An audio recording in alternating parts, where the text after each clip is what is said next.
Walang palag sa mga otoridad ang isang lalaking wanted sa paglabag sa Republic Act 9165 o ang Comprehensive Dangerous Drug Act of 2002 sa Zamboanga City. Ang report mula kay Patrolman Charlene Rose Gumangan.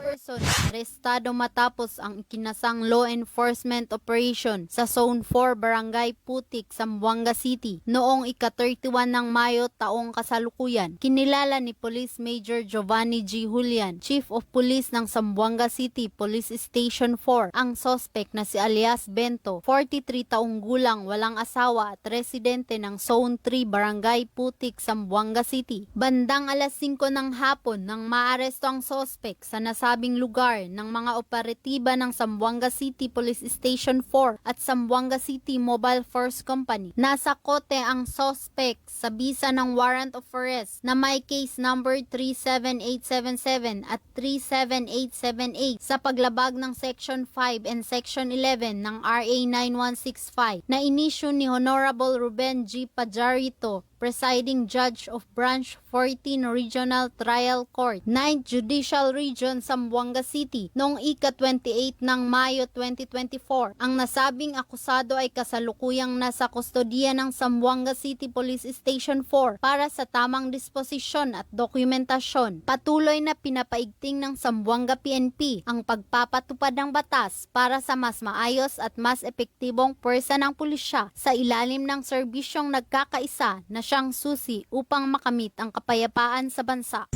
Mula dito sa Zamboanga Peninsula, ako ang iyong PNN correspondent, Patrolwoman Charlene Rose Gumangan, alagad ng batas, tagataguyod ng balitang pulis. Maraming salamat, Patrolman Gumangan.